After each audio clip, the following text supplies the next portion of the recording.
Welcome to your Midday Sports. We begin with football. Arnett Gardens defeated Waterhouse 2-0 in the Boom El Classico pre-season match at the Waterhouse Mini Stadium in Jerusalem on Wednesday night. The game was decided by penalties as Shea Smith opened the scoring from the spot in the 6th minute before Rashiki Kelson converted from 12 yards in the 63rd to give Arnett the victory.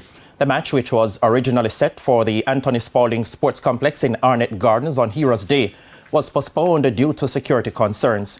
The game, which came about last season, features two perennial powerhouses in local football, clashing as a precursor to the start of the Jamaica Premier League season. Defending Issa Manning Cup champions Jamaica College can secure Group B honours today in the competition when they resume their clash away to Meadowbrook that was postponed recently due to rain.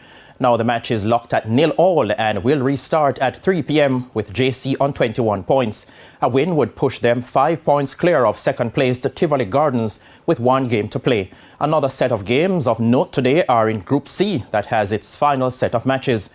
Qualified already and unbeaten Haile Selassie, who have already qualified, as we said, for the second round, take on second-placed Eltham High, who are a point ahead of Jonathan Grant, who take on Greater Portmore, who are at the bottom of the group.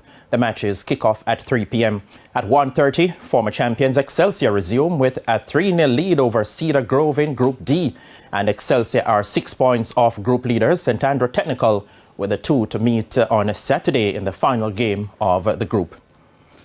Another splendid century from Virat Kohli guided India to a convincing 7-wicket victory over Bangladesh to make it 4 wins from as many games today at the ICC 50-over World Cup in Pune.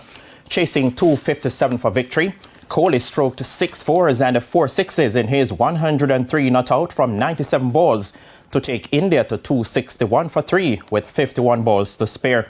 Kohli was scoring his 48th ODI century and put on 83 runs for the 4th wicket with KL Rahul, who was unbeaten on 34. Shubman Gill made 53 and captain Rohit Sharma 48 in an 88-run opening wicket partnership.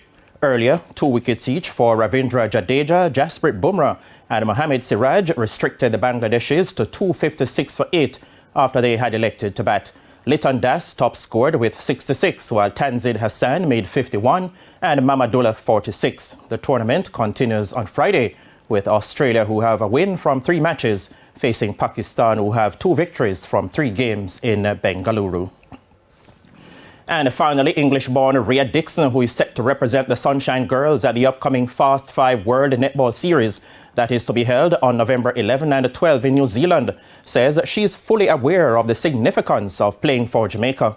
The 25-year-old goal attack is on the cusp of history, as she will be the first ever overseas-born player to represent the Sunshine Girls. And I know it's not come easily either, because obviously Jamaica want to support and bring up the girls that have grown up here. So definitely such a massive honour. But I have been working hard at home. I have worked hard my whole career, so it's not like I've just stepped in here and kind of been gifted the opportunity. So for me, I think it's a recognition of all my hard work, but also just mainly such a massive honour.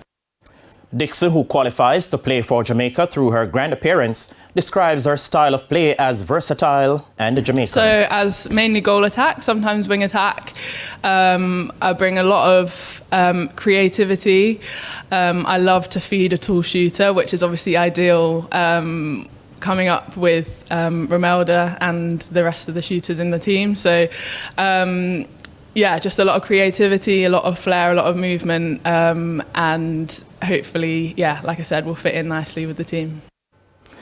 And that's it then for your Midday Sports Report. O'Shane, it's back to you. Thanks, Spencer. And that's the Midday News. I'm O'Shane Masters. Join us at 7 for Primetime News. On behalf of the news, sports and production teams, have a good afternoon.